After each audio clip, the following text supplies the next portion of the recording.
இந்த வீடியோவை ஒரு சின்ன ஒரு கதையை உதாரணமாக வச்சுக்கிட்டு நம்ம ஆரம்பிப்போம். அந்த கதையில் நீங்கள் தான் வந்து ஹீரோ, இல்லை நீங்கள் தான் ஹீரோயின் வச்சுக்கலாம். இப்போது நீங்கள் ஒரு ஊரில் வாழ்ந்துட்டுருக்கீங்க. தினம் தினம் ஒரு 24 கிலோமீட்டர் பயணம் செஞ்சு உங்களுடைய வேலைக்காகவோ படிப்புக்காகவோ இல்லை உங்கள் பிஸ்னஸ்க்காகவோ நீங்கள் போகணும். அந்த ஊரில் வந்து மோட் ஆஃப் டிரான்ஸ்போர்ட், அதாவது அந்த 24 கிலோமீட்டர் போய் சென்றடைகிறதுக்கு உங்கள்கிட்ட எந்த வெஹிக்கிளும் கிடையாது. நீங்கள் என்ன பண்ணுறீங்க, கஷ்டப்பட்டு ஒரு காரை வாங்கிட்டீங்க. ஆனால் என்ன பிரச்சனைனா உங்களுக்கு அது ஓட்ட தெரியாது.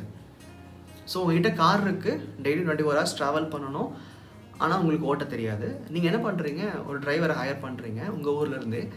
ஆனால் என்ன பிரச்சனைனா அவருக்கு கண்ணு தெரியாது. இப்போது தினம் தினம் அந்த கண்ணு தெரியாத டிரைவர் தான் கொண்டு போய் உங்களை 24 கிலோமீட்டர்ஸ் ட்ராப் பண்ணிவிட்டு கூப்பிட்டு வர போகிறார். இப்போது இங்கே என்ன உங்களுக்கு பாசிபிலிட்டினா, மிஞ்சி போனால் அவரை ஓட்ட சொல்லிட்டு நீங்கள் கூட பக்கத்தில் உட்காந்து லெஃப்ட் டர்ன் வருதா, ரைட் டர்ன் வருதா, சிக்னல் வருதா, இல்லை ஸ்பீட் பிரேக்கர் இருக்கா, ஆள் ஆப்போசிட்டில் வராங்களா, வண்டி ஆப்போசிட்டில் வருதா, நான் போக வேண்டிய இடத்துக்கு போயிட்டோமா, இது எல்லாத்தையும் நீங்கள் தான் இன்ஸ்ட்ரக்ட் பண்ணி கூட்டிகிட்டு போகணும். இது ஒரு வாரம், ஒரு மாதம் மேபி கஷ்டமாக இருக்கலாம். போக போக நீங்கள் பழகி தான் ஆகணும், வேறு வழி இல்லை. அந்த கட்டாயத்துக்கு நீங்கள் தள்ளப்படுறீங்க. ஸோ தினமும் என்ன பண்ணுறீங்க, உங்கள் டே ஸ்டார்ட் ஆகும்போது அந்த டிரைவரை கூட்டிகிட்டு அந்த கார் எடுத்துக்கிட்டு 24 கிலோமீட்டர்ஸ்க்கும் இன்ஸ்ட்ரக்ஷன் கொடுத்துட்டே போகிறீங்க.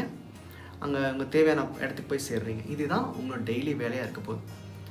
இப்போது இது முதல்ல ஆரம்ப கட்ட காலங்களில் உங்களுக்கு வந்து பழக்கம் இல்லாமல் இருக்கும். ஆனால் போக போக இது உங்களுக்கு வந்து ஒரு எஃபர்ட்லெஸ் ஒர்க் ஆகிடும். ஆட்டோமேட்டிக்காக இந்த வேலையை சரியாக செஞ்சுருவீங்க. இந்த டிரைவர் தான் இன்றைக்கி உங்களுடைய கான்ஷியஸ். இந்த கார் தான் உங்கள் லைஃப்னு எடுத்துக்கோங்க. அந்த 24 கிலோமீட்டர்ஸ் தான் உங்களுக்கு ஒரு நாள் இருக்கிற அந்த 24 மணி நேரம். உண்மை சொல்லணும்னா இந்த கதை வந்து நம்ம கேட்குறதுக்கு அது எப்படிங்க நடக்கும், பாசிபிளே கிடையாது, அப்படியெல்லாம் நடக்க வாய்ப்பே இல்லைன்னு சொல்லுவோம் இல்லையா? ஆனால் அப்படி தான் இன்றைக்கி உண்மையிலேயே நம்ம வாழ்க்கையை வாழ்ந்துட்டுருக்கோம். அப்போ கான்ஷியஸ்க்கு உண்மையாக கண்ணு தெரியாதான்னு கேட்டால், கான்ஷியஸ் கண்ணு தெரியாது, காது கேட்காது, அதுக்கு எந்த ஒரு எக்ஸ்டர்னல் இன்புட்டும் கிடையாது, அதாவது புரிஞ்சிக்கிற தன்மை கிடையாது. இதை நான் வந்து உங்களுக்கு புரிய வைக்கிறதுக்காக நான் சொல்கிறேன். உடனே வந்து கான்ஷியஸ் அவ்வளோ இவ்வளோன்னு சொல்கிறோம், ஏன் இப்படி சொல்கிறீங்கன்னு கேட்காதீங்க. உங்களுக்கு புரிஞ்சுக்கிறதுக்காக இந்த கதைக்காக நான் சொல்கிறேன். அப்போ கான்ஷியஸ் எப்படி ஃபங்க்ஷன் ஆகுது அப்படின்னா, நம்ம சென்சஸ் மூலமாக நம்ம கேட்குறது, பார்க்குறது, உணர்றது. அப்போது அந்த டிரைவர் தான் கான்ஷியஸை, நீங்கள் தான் சென்சஸ். நீங்கள் தான் வழியை சொல்கிறீங்க, சொல்கிறீங்க, திரும்ப சொல்கிறீங்க, நீங்கள் தான் கவனிக்கிறீங்க. அப்போது உங்கள் கான்ஷியஸ் வேலை செய்கிறதுக்கு நீங்கள் உங்கள் சென்சஸ் பார்ட்டை மட்டும்தான் வந்து இங்கே பயன்படுத்துகிறீங்க. கான்ஷியஸ் உங்களுக்குள்ளே தான் இருக்குது. எக்ஸாம்பிளுக்காக அந்த டிரைவரை சொல்லியிருந்தேன். இப்போ அந்த கதையோட உங்கள் லைஃப் ஒப்பிட்டு பாருங்கள். ஒருவேளை நேரத்தில் உங்களுக்கு புரியலன்னா இந்த வீடியோ ஃபஸ்ட்லேருந்து பாருங்கள். அந்த கார் தான் உங்கள் வாழ்க்கை, அந்த டிரைவர் தான் உங்கள் கான்ஷியஸ். 24 கிலோமீட்டர்ஸ் அப்படின்றது உங்களுக்கு ஒரு நாளில் கிடைக்கிற 24 மணி நேரம். நீங்கள் தான் சென்சஸ் பார்ட்டை ஹேண்டில் பண்ணுறீங்க. அப்போது இப்படி தான் தினம் தினம் உங்கள் வண்டியை நீங்கள் ஓட்டுறீங்க.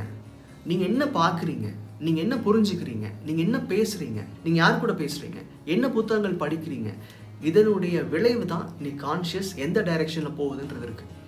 நீங்கள் நினைக்கிற மாதிரி தானாக அது நடக்குது, நம்ம தானாக நெகட்டிவ் வந்துடுது, எனக்கு தானாக பயம் வருதுன்னா கண்டிப்பாக கிடையாது. நீங்கள் ஏதோ சொல்கிறீங்க உள்ள, நீங்கள் எதையோ உள்ளே கொட்டிகிட்ருக்குறீங்க இன்றைக்கி. அப்போ எண்ணங்கள் தான் வாழ்க்கையாவது நம்ம புரிஞ்சுக்கலைன்னா நம்ம வாழ்க்கை ஏதோ நம்ம கையில் இல்லாத மாதிரியும் அதுவாக ஓடிட்டுருக்கிற மாதிரி நினச்சிப்போம். கண்டிப்பாக கிடையாது.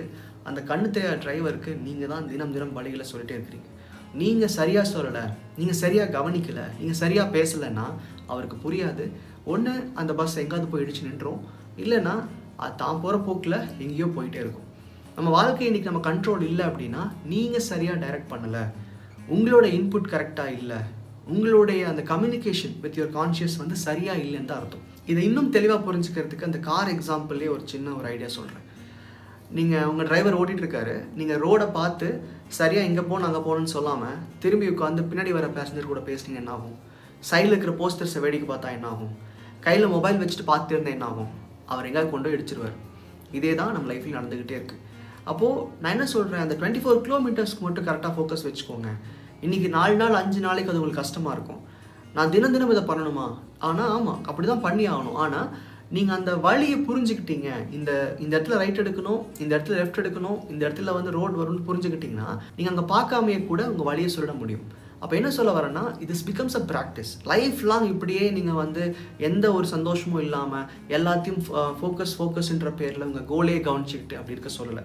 கொஞ்ச நாள் இதை நீங்கள் பழகிட்டீங்க, ஒரு 6 to 8 months or 1 year உங்கள் லைஃப்பை வந்து ஃபோக்கஸ்டாக வச்சுக்கிட்டு அவருக்கு அந்த இன்ஸ்ட்ரக்ஷனை கொடுக்கறதுல மட்டும் நீங்கள் குறியாக இருந்தீங்கன்னா அதுக்கப்புறமா அது உங்களுக்கு தானாக வந்துடும். நீங்கள் இன்ஸ்ட்ரக்ஷனே கொடுக்காட்டியும் டிரைவருக்கு நீங்கள் சொன்னது மனப்பாடமாயிரும். அப்போ உங்களோட லைஃப்பை உங்களோட உதவி இல்லாமல் நீங்கள் முதல் சொன்ன விஷயங்களை கான்ஷியஸில் ரெக்கார்ட் பண்ணி வச்சுக்கிட்டு அது பாட்டுக்கு ஓட்டிக்கிட்டு இருக்கும்.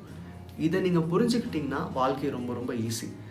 இன்றைக்கி நீங்கள் வந்து எங்கேயோ வேடிக்கை பார்த்துட்டு அந்த வண்டி எங்கேயோ போயிடுச்சுன்னா லைஃப் உங்கள் தேவைக்கு உங்களுடைய ஆசைக்கு வந்து சேராது. ஸோ நம்ம எண்ணங்களால் தான் வாழ்க்கை நடக்குது. இந்த ஈர்ப்பு விதி எப்படி நடக்குதுன்னு ஒரு சின்ன டெக்னிக்கல் பேக்ரவுண்ட் தெரிஞ்சுக்கிறக்காக மட்டும்தான் அந்த வீடியோ. இன்னொன்று, உங்கள் காருக்கு முன்னாடி ஒரு 10 திரையை போட்டு வச்சுருக்கிறீங்க. ஒன்று மீடியாவாக இருக்கட்டும், இல்லை நிறையா ஃப்ரெண்ட்ஷிப்பாக இருக்கட்டும், அடுத்தவங்க பிரச்சனையாக இருக்கட்டும், நீங்கள் கேட்குற பாட்டு, பார்க்குற படம், இது எல்லாமே உங்கள் காரோட முன்னாடி ஒரு 10 ஸ்க்ரீன் போட்டு வச்சுருக்கிறீங்க. இந்த ஸ்க்ரீனை போட்டு எப்படி கார் ஓட்டுறது? வழி எப்படி தெரியும்? அதனால தான் அங்கே மீடியா வேணான்றது. இதெல்லாம் எப்பவுமே வேணான்னு சொல்லலை. நீங்கள் ஓட்டிகிட்டு இருக்கும்போது இதெல்லாம் இருந்துச்சுன்னா கண்ணு தெரியாது. ஸோ உங்கள் கான்ஷியஸ்க்கும் அந்த வழி தெரியாமல் இருக்கும்போது நீங்களும் கண்ணை மூடிட்டே வழியை சொன்னீங்கன்னா லைஃப் நம்ம சேர வேண்டிய இடத்த போய் சேராது. ஸோ உங்கள் எண்ணங்கள் தான் வாழ்க்கையாதுன்னு புரிஞ்சுக்கிட்டு உங்கள் டைரெக்ஷனை மனப்பாடம் பண்ணுங்கள். எப்படி போகணும், என்ன பண்ணணுன்றது உங்கள் கான்ஷியஸ்க்கு எஜுகேட் பண்ணிட்டே இருங்க. த்ரூ அவுட் ஒரு 6 to 8 months சரியாக வச்சுக்கிட்டிங்கனாவே போதும். உங்கள் லைஃப்பில் திரும்ப அதை செய்ய வேண்டிய அவசியம் கிடையாது. நீங்கள் எப்போவுமே எங்கே போகணுன்ற இடத்த கரெக்டாக போய் சேர்ந்துடும். இன்னும் பெட்டராக எப்படி ட்ரைவ் பண்ணுறதுன்றது கான்ஷியஸ் புரிஞ்சுக்கும். ஸோ வாழ்க்கை சீக்கிரமாக நீங்கள் நினச்சபடி மாற ஆரம்பிச்சிடும். உங்கள் எண்ணங்கள் தான் வாழ்க்கையாகுது. நீங்கள் என்ன சொன்னாலும் என்ன மறுத்தாலும் உங்கள் எண்ணங்கள் மட்டும்தான் அங்கே வாழ்க்கையாகும். ஈர்ப்பு விதி உங்களுக்கு நடக்கலை அப்படின்னா நீங்கள் சரியாக இன்ஸ்ட்ரக்ஷன்ஸ் கொடுக்கலன்னு மட்டும்தான் அர்த்தம். இந்த கதையை உதாரணமாக வச்சு சொன்னதில் உங்களுக்கு கொஞ்சம் புரிஞ்சிருக்கும்னு நினைக்கிறேன். புரிஞ்சிருந்தால் கீழே கமெண்ட் பண்ணுங்கள். நன்றி.